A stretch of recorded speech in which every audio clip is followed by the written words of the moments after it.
Hungary has been is working with China to have Yeah, Chinese investment to build a factory, EV factory in Hungary. So Hungary yeah, is one exception. I think they should do more. Maybe Spain wants that too. I don't know, but I really think, like you said, instead of putting tariffs, just working with China, to have some to entice Chinese EV companies to do investment, right? That's yeah. what they should be doing, like Hungary. Yeah. Absolutely. You are completely right. That's exactly what they should do. But Yeah. at the moment, they're not only not doing that, they are literally doing nothing. I mean, there was an extraordinary comment that was made by an EU official who was critical of EU policy. He said, America innovates, China replicates. That isn't true, by the way. But anyway, put that aside. The EU regulates. That's all it knows how to do. About China, that is completely wrong, and it is based on a complete misunderstanding. But about Europe, it is true. Um, just to give again, because Russia's the country I know about. About a year ago, I read a plan that the Russians have about sorting out their own chip production in Russia, because Russia imports chips and it imports the technology to make chips to the extent that it makes chips itself. And they produced a very, very well thought out and a very realistic plan. They say, look, we're far behind in some of these technologies, but we need to start working to get them sorted. They appointed a leading company, which is Rosatom, the nuclear power monopoly, to lead the project. Um, and you can see that step by step, they're actually moving in that direction. So this year, they started producing commercially their own lithography machines. Now these are old. These only manage, was it 350 nm? So this is a technology that China developed 10 years ago. But the point is that they are now starting to make their own lithography machines. They're looking to have lithography machines that will bring the topography down to 28 nm by about 2027, 2028. So the step by step by step, they're working towards that. They also understand that they need to have partnerships. So Putin went to Malaysia, which is an important producer of chips, and they're going to work with the Malaysians to some extent. And of course, they're going to work with China too. And they're also looking at new technologies around photonics, and they want to interest the Chinese in all of this because they say that might be ultimately an alternative to the Dutch-built, extreme ultraviolet lithography machines and all of that. But look, the point is, they have a plan. They're Yes. working towards executing that plan. China, of course, does that on an immensely bigger scale because it's got far bigger resources.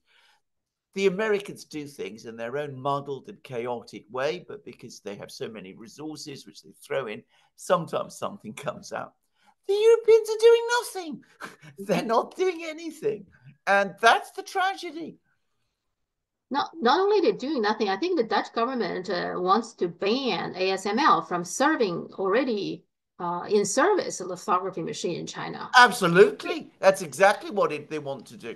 I mean, the idea is, again, that the only ASML can produce extreme ultraviolet lithography machines and other lithography machines, which guarantees that in 5 years' time, China definitely, Russia possibly, Mhm.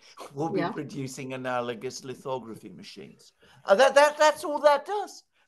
Yeah. Yeah. They give China no alternative other than And just no rely on alternatives. China itself. Yeah. And It's just the utterly idea, stupid. it's utterly stupid. The idea that China cannot do it, the biggest manufacturing country in the world, with the biggest scientific and technology base in the world, which it does now have, and enormous resources, and they're able to draw on their friends in Moscow for all the raw materials that they need, argon, fuel, and all that. That the idea that they cannot do it is stupid. Yeah, yeah. And the other thing is happening also, just to share with you that China reacted very quickly to Canada's tariffs on Yeah. EVs, on Chinese EVs. Remember, Justin Trudeau came out quickly after Blinken, Solomon's visit and saying, okay, we put 100% tariffs on Chinese EV. For one thing, now his argument is to protect Canadian EV. Canada doesn't even have an EV company. I mean, Yeah, I was going to say, what Canadian EVs? What Canadian EVs are you even talking about? He wants but EVs. If he wants EV factories in Canada, get the Chinese to build them. That's the obvious thing. But exactly. no, of course, yeah, exactly. Yeah. And China reacted by conducting an anti-dumping investigation on Canadian canola. So Yeah. it hurts the farmer. It got really some farmers Yeah. really angry. You can see on Mm. TikTok they were making, they were Mm. totally very upset about this whole thing because it's very hard for them to change it now because everybody's waiting for the canola seeds to produce in the oil, so they cannot start a new grow new things, right? And so in essence, what Justin Trudeau is doing is to, in the name of protecting a industry that doesn't exist in Canada, they are destroying their own canola oil industry. This is utterly Absolutely. insane. It is stupid, but again, he's just doing what the Americans want him to do because the Americans don't want. They want to stop Chinese EVs, and so they get the Canadians to put tariffs up in order to protect, as you said, a non-existent industry. The only industry, the only ultimately the only EVs that the United States wants to see sold in the West are its own. Yeah, That's the yeah, truth of it. yeah. But it doesn't have, I mean, other than Tesla, it doesn't really No, it have a lot of, doesn't. yeah, No, it EVs. doesn't. I mean, it's Yeah, far behind in this area. And I'm yeah, going to say something about Tesla. I think Tesla is losing it. I think Musk himself is losing interest in this. I mean, yeah, he built yeah. up Tesla. He managed hugely well out of Tesla. But I think now his major priority are his space ideas. Where, all credit to him, he's done really well. But Mhm. I mean, the fact is, if we're talking about EVs, the real center of gravity of development is China. Yeah. Everyone And can it goes see it. Yeah, and it's so remarkable that Justin Trudeau doesn't seem to learn any lesson. No, Remember when he no, kidnapped Meng Wanzhou, angered China? China immediately arrested to Canada, and he was yeah. shocked. Apparently, he was totally unprepared for that. And this time again, they were totally unprepared that China would hit back with the canola. I mean, what do you expect? That China just do nothing? Yeah. They seems don't learn. They don't It's learn. incredible. They absolutely no. You're completely correct. I mean, I've seen this. I've seen this myself in Britain. By the way, all kinds of advocates in Britain, individuals in Britain, including one particular television radio commentator. I can't remember his name, but anyway, it's on the tip of my mind, but I can't remember it. Anyway, they were advocating all kinds of sanctions on China because of things that were supposed to be happening in Xinjiang region. And the Chinese slapped sanctions on them, including on this person.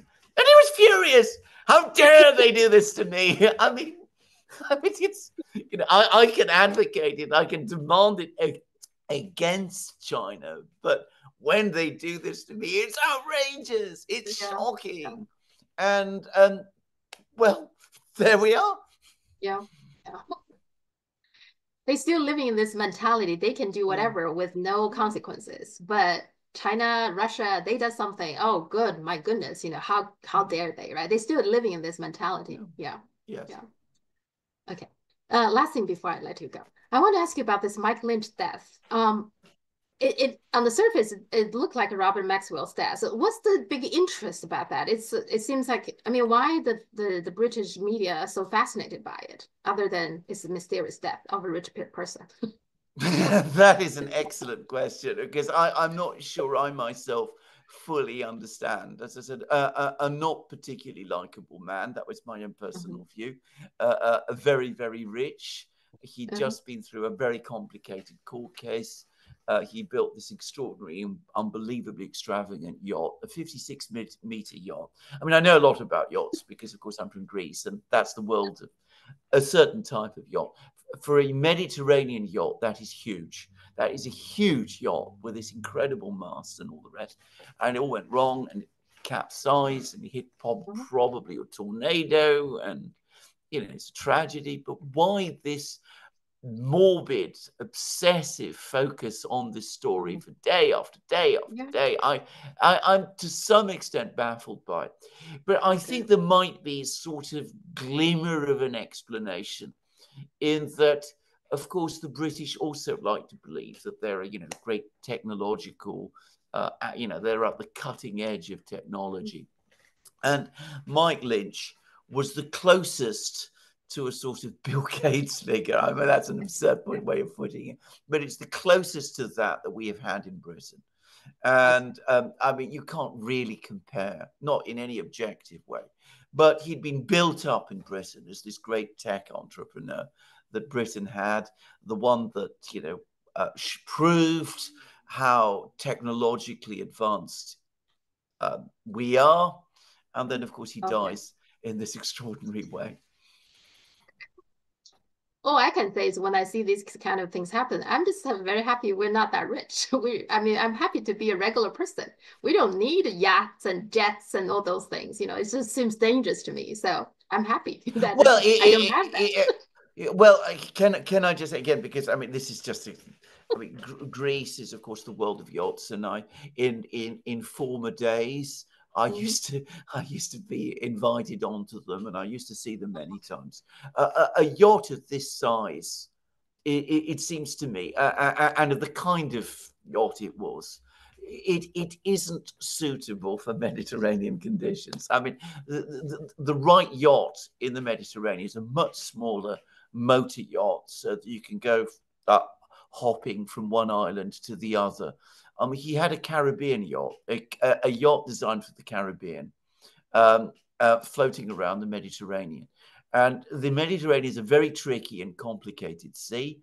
It has abrupt storms and strange things happen. It's not as predictable as the big ocean is. So you need a yacht that is better adapted to its conditions. But he was a rich man. He had lots and lots and lots of money. He wanted the biggest, Yeah. the Yeah. boldest, Yeah. the tallest yacht Yeah. that he could afford. And he got that one. And he clearly didn't check the crew properly, the pilot, the Uh-huh. captain, and things of that kind. Probably, I ought to also say, I mean, I'm going to make a guess that these people perhaps are more used to the yachts that are more suitable for Mediterranean conditions than this one is, than this one was, I should say. So anyway, the whole thing probably was ill-judged and misconceived. And I agree with you. At the end of the day, if you want to paddle around in the sea in the Mediterranean, there are much cheaper and safer ways to do it. But Mhm. yeah, I'm happy to be a regular person without all, because Absolutely. everything you own, it's just extra trouble, extra work. You have to take care of it. You have to maintain it, insure it. It's endless work, it seems to me. So, Oh, that's absolutely correct. I mean, I'll tell you something again. I mean, I don't really frequent these circles anymore, but I came from a family in Greece that was very well connected. So I met lots of the very rich people in Greece, the ship owners, and all of these people. The people, some of them, in the international rich class.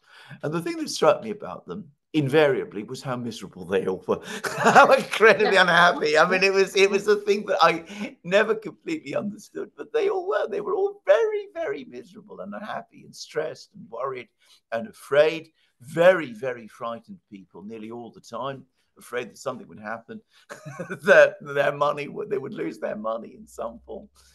It was despite, and they would try to buttress to fortify themselves from their insecurity by piling up possessions, you know, yachts and villas and more yachts and still more villas and all of that kind of thing. And it struck me that it was mostly intended to make them feel, you know, more secure than they actually felt. And of course, all it was doing is exactly what you said. It was creating more and more things for them to worry about. Yeah. Okay, with that, let's talk again next Wednesday. Thank you so much. My pleasure, Sophia. Have a good day. Bye. Bye.